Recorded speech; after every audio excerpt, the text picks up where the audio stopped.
Let's have a look at AndyCine C5 4K touchscreen daylight viewable camera monitor. This is ArtIsRight. Before we start, subscribe if you're new and hit on the bell icon so you'll be notified every time I upload cool new videos like this.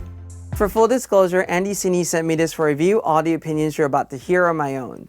I have reviewed numerous AndyCine products. In general, I think they make great quality product at an amazing value, especially for anyone starting out with video work. This is their C5 camera monitor. So there are two classes of device when it comes to an external screen like this. One is just pretty much the monitor. You can see the feed that's coming from your camera and you can view it. You can use it for proofing, composition. You can view different vector scope and all these other things on there. And there's another class of device which I think is a step up, and that is a recorder. So a recorder can certainly be used as a monitor as well, but you can also record the footage coming out from the HDMI signal on your camera and record it onto an external media. This is something that cannot do that. It's only used for monitoring.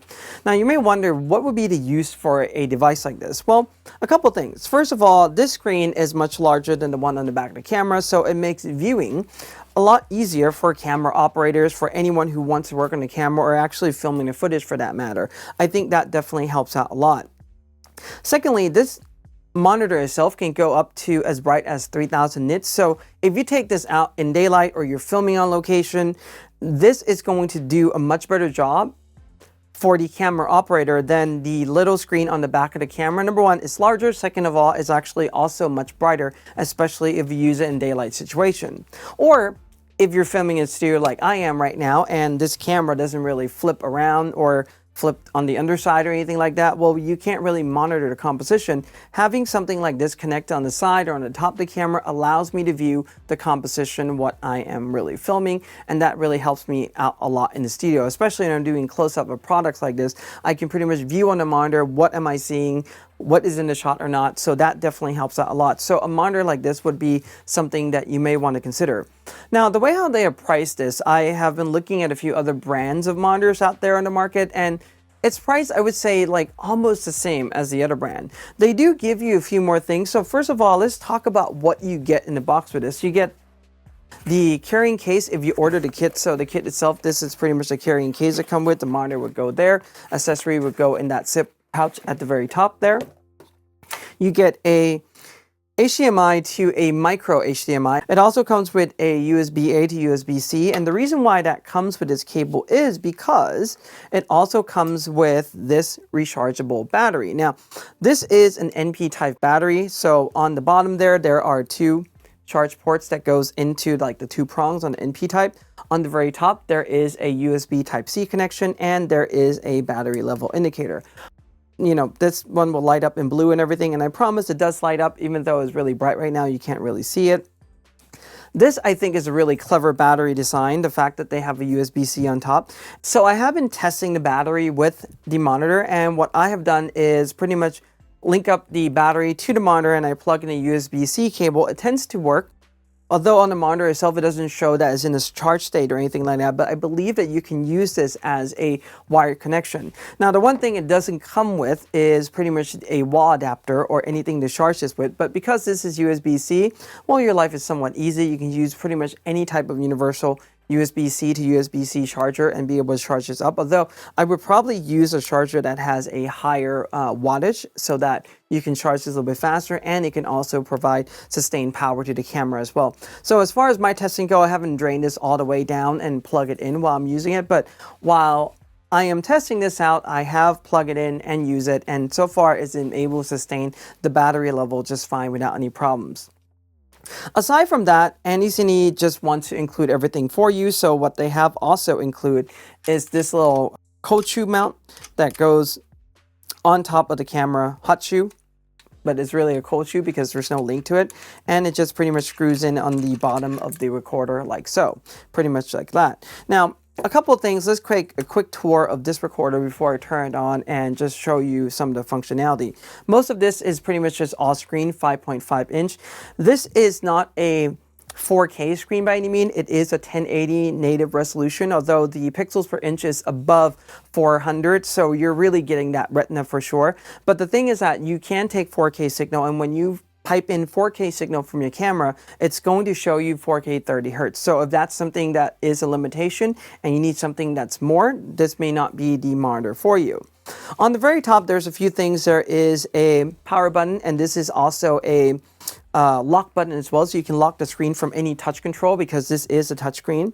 There is a light sensor, so you can have the screen automatically adjust brightness, a dial for the menu, and you can press this down as well as dial this left to right. So that's pretty much there on the top side. Like I said, the front of the screen.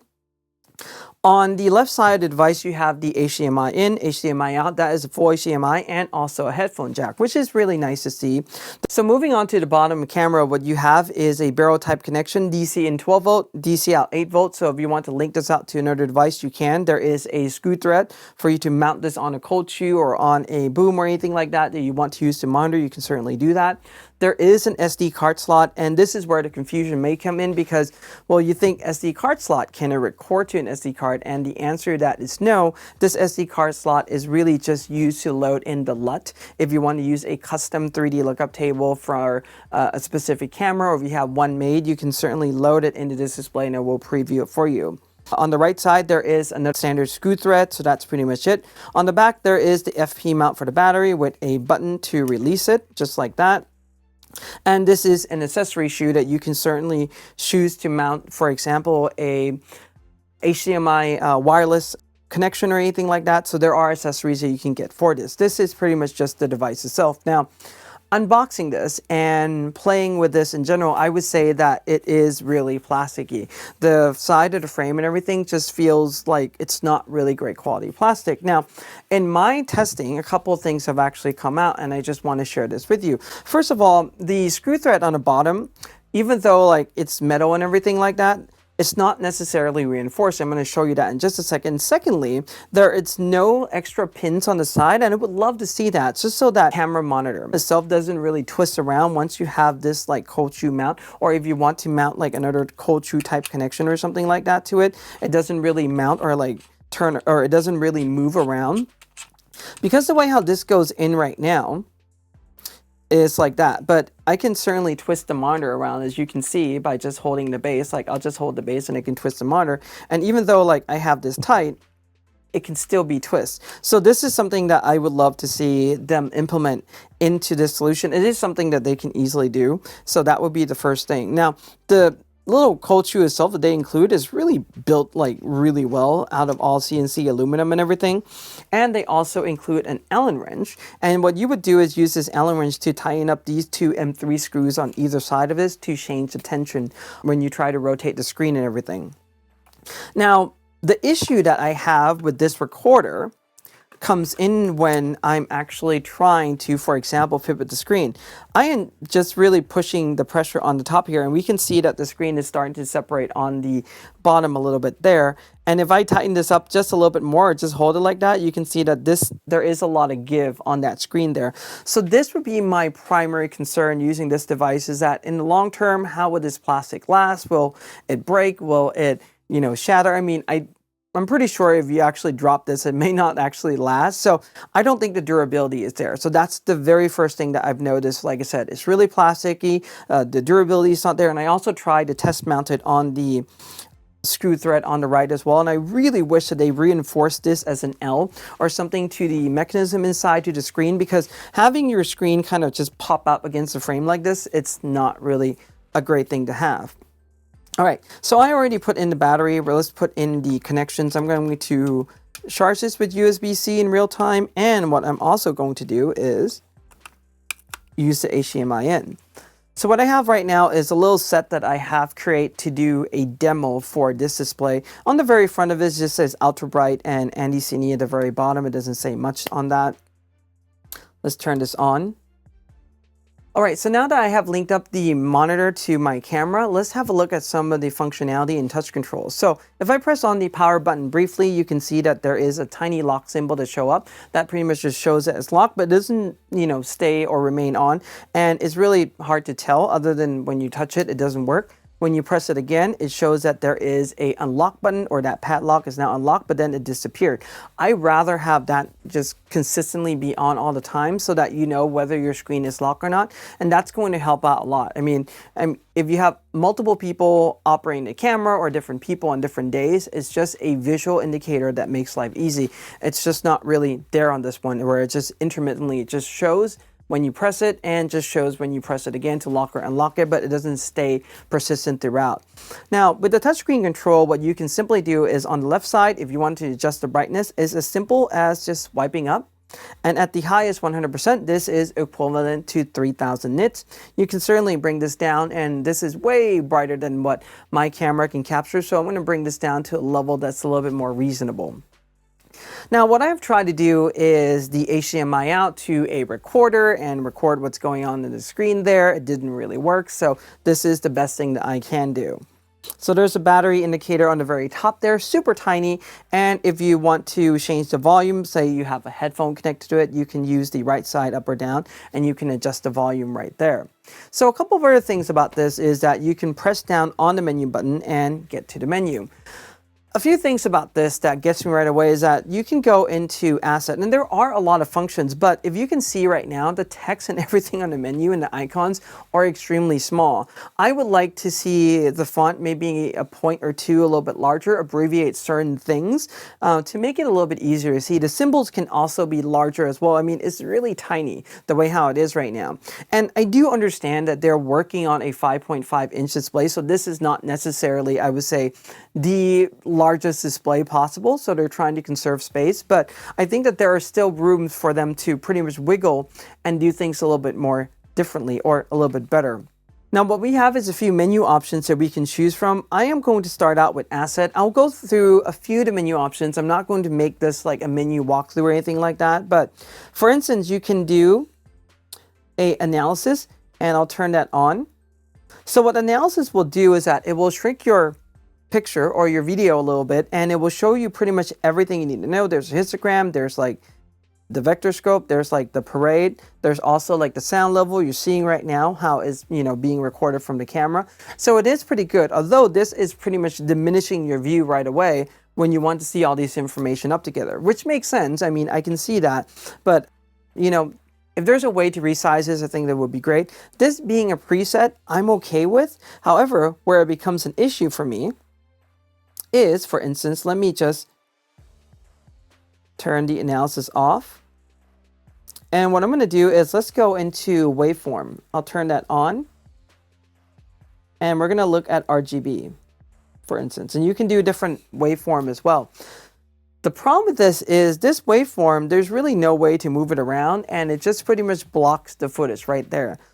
Now, on other small screen recorders, monitors that I've played with, there is the option to make this small, medium, or large. I think that would be really beneficial here. If not, just being able to move it to like one side of the screen or one of the four corners or something like that, I think that would be really helpful. As of right now, there's really no way to change the size of this or move it around. And I find that very limiting, especially when you're trying to do something like this. I mean, it's blocking out part of the information that you're trying to shoot already. Now, if you start to layer on other things, it's starting to pretty much becoming a cascade effect. So let me show you. So what I'll go through is I will add in a vector scope. I'll turn that on right now, and you can see the vector scope just goes right on top there. Now, granted, there are some translucence to this. For example, the vector scope is translucent, but again, not being able to change the size, not being able to move it around, it's pretty much a big limiting factor. So what I'm going to do is turn that off. I'll turn waveform off for now. And you can certainly do other things as well to this. I mean, like I said, the menu is really tiny and hard to see. So for example, there's like focus assist, there's the audio meter. I can have the audio meter running all the time. So if I want that, let's see what happens. So you just have that coming up on the side there. I don't think that's really too bad, but I think that certain other controls, for example, vector scope, waveform, those are the things that I would like to see, being able to change the size and everything. I think that would be helpful. I'll go back into the menu by pressing down on that dial wheel at the very top. So there are all these other things you can do, like zebra and everything. I mean, camera monitor. They really thought through about the functionality. I just don't think they thought through the OS, the overlay, and all those things fairly well compared to what is already on the market. For example, you can also do different markers. You can go in, I'll turn that on. So you can do different grid. You can change the color of the grid if you like to suit your need, to suit what you're looking for. Let's say I want to do a 3x3. I'll do that and I can have that on the display. Now, my camera is not really showing that right now, and this is pretty much something that you can put on the display for composition and everything. It's another layer thing that really helps out when you have a camera operator there, or if you're the camera operator, you can certainly use those functions. I think that becomes really useful. So those are the things you can do. You can change, for example, the crop. You can accommodate for anamorphic lenses. I really like all those functions, like there's de-squeezing built in and everything. So that's awesome. There are different scan modes. For example, this is the image aspect ratio that I was telling you about earlier, that you can accommodate for anamorphic lens and everything. So you can certainly go into image, change it. You can change the zoom. You can do the mirror. You can do all those standard functions. There is a user option which you can do HDR. So HDR can be enabled. And you can see that it changes a little bit. You can do HLG 2020, HLG 709, or HLG P3. Those are some of the options that you have. There is a LUT that you can load. There are some LUTs that are already in there. For example, there's S-Log2, S-Log3, Log-C, and also V-Log that's in there. So for example, I'm using Panasonic, I can do V-Log. I can turn on the LUT and it will automatically apply that to the display. Although I'm not really sending out a V-Log signal right now, so it doesn't really make a lot of sense for me to view it with that LUT at the moment. Display setup, you can change the brightness and everything. If you want to change, for example, the color contrast and all these other settings beyond just the brightness, the quick brightness change, you would come and do this in this menu. And lastly, there are system settings, which there's also an OSD setup. So let's see. Pretty much on this, you only have a couple of things. You have the timing and the OSD alpha. Let's see, middle. So you can change the on-screen translucency to like more or less. That's pretty much what you can do. There's volume, there's language, but there's really no way to increase the font size or anything like that. All right, so here are my thoughts after reviewing this AndyCine C5 monitor. I think that if you're looking for a monitor that has touchscreen capability, that can do extreme high brightness up to 3000 nits. If you want to use this in daylight, this would be the monitor that you might want to consider. Now, a few things that would deter me from fully recommending this monitor would be, first, if you take a look at the 5.5-inch monitor that are on the market right now, there are many different brands, and the way how they are priced this is equivalent or pretty much really close to the other brands that are out there. This is no longer competing in the value segment of the market. It's now really competing in the mainstream segment. And with this in mind, I expect a little bit more from mainstream. First of all, build quality. I think that if they don't want to change the plastic, it's fine, but I highly recommend that they would go in and reinforce the screw thread on the bottom and on the right side of the monitor, because that's one of the weak points right now. I mean, when you start to tilt this and you start to see there's like a slight separation happening on the screen, because, I mean, you put a lot of force on there, that is definitely something to think about, and that's something to probably be concerned in the long-term wear of this device. And you know, a lot of that happening, a lot of these like strain happening may also affect the screen in the long run as well. I haven't been able to test this that long yet, so I can't really tell you, but it is something that I would probably be concerned about. And if they would just reinforce that a little bit more on the screen itself, I think that would be much better. Now, the other thing is, I would commend them on the operating system that they have built, the menus and everything. And the fact that they include a lot of functions in those menus, that is extremely great. The only feedback that I have, and it would be the one that I already shared with you, is that the OSD, the size is small. For example, the lock icon doesn't stay on all the time. And if you do certain functions, for example, waveform, it just pretty much stays on the display. There's no way to change the location of that. There's no way to change the size of it. And those are some of the limitations that I think the current version of the software have right now. Once this goes through a firmware update, is this something that they can improve? I think, like, yeah, absolutely. It may make it an even better device, something that you definitely want to consider. And if they have taken my feedback and reinforced the plastic frame around the monitor, I think this would make it a no-brainer where it is a good device. But as of now, I would probably say, like, only get this if you're really looking to get a bright monitor outdoor. If you can't find another 3000 nits monitor, I would consider this one. But if there's another one out there, or if there's another brand that you think the build quality may be better, I may actually choose the other brand. So that's my recommendation for this monitor in general. If you have any questions or comment, leave them below. Give this a like, subscribe, and hit on the bell if you're new. And in art we trust.